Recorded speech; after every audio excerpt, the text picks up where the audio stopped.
BRS MLA లాసనందిత road ప్రమాదంలో చనిపోవడంతో Secunderabad cantonment assembly స్థానానికి కూడా ఉప ఎన్నిక మే 11 జరగబోతుంది. అంటే లోక్సభ ఎన్నికలతో పాటే ఇక్కడ బై ఎలక్షన్ కూడా నిర్వహిస్తుంది ఈసీ. అయితే ఇంతకుముందు ఇట్లాంటి పరిస్థితులు వచ్చినప్పుడు ఏకగ్రీవంగా అనేది చేసేవాళ్ళు, కానీ ఇప్పుడు మాత్రం మరి అలా ఏకగ్రీవంగా జరుగుతుందా లేదనేది డౌట్గా ఉంది. లాసనందిత చెల్లెలు నివేదిత పోటీలో నిలబడాలని బీఆర్ఎస్ టికెట్ కోసం ఆమె ట్రై చేస్తున్నారు. ఆమె గురించి ఇంకా అయితే డిసైడ్ అయితే చేయలేదు. అయితే బీఆర్ఎస్ నుంచి కూడా ఇంకా మిగతా వాళ్ళు క్రిషాంక్ కానీ నాగేష్ కానీ ఎర్రోళ్ళ శ్రీనివాస్ కానీ వీళ్ళందరూ కూడా వాళ్ళ పేర్లు కూడా వినిపిస్తున్నాయి. అయితే ఇక్కడ కాంగ్రెస్ నుంచి అసెంబ్లీకి కంటోన్మెంట్ అసెంబ్లీ బరిలోకి కాంగ్రెస్ నేత అద్దంకి దయాకర్ నిలబడే అవకాశాలు ఎక్కువగా ఉన్నాయని అంటున్నారు.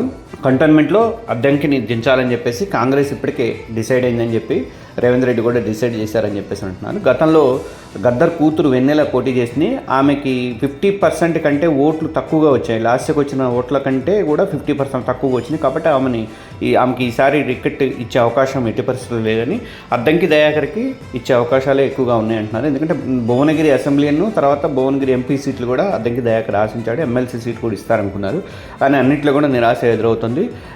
ఆయన త్యాగాలకి గుర్తుగా ఈసారి కంటోన్మెంట్ నుంచి ఆయన నిలబెట్టే అవకాశాలు ఎక్కువగా ఉన్నాయంటున్నారు. మరి కంటోన్మెంట్ ఏకగ్రీవంగా చేస్తారా లేదా అనేది డౌట్గా ఉంది. బీజేపీ కూడా ఒక అభ్యర్థిని దించాలని డిసైడ్ చేస్తుంది. 4-5 రోజులు ఇప్పటికీ పార్లమెంటు అభ్యర్థులందరినీ ప్రకటించేశారు కాబట్టి అసెంబ్లీగా ఇంకా కంటోన్మెంట్ ఒకటేగా ప్రకటించాల్సింది తెలంగాణలో. దాని గురించి కూడా 4-5 రోజుల్లో కిషన్ రెడ్డి అధ్యక్షతన మీటింగ్ జరుగుతుంది. ఆ మీటింగ్లో డిసైడ్ చేస్తారని అంటున్నారు.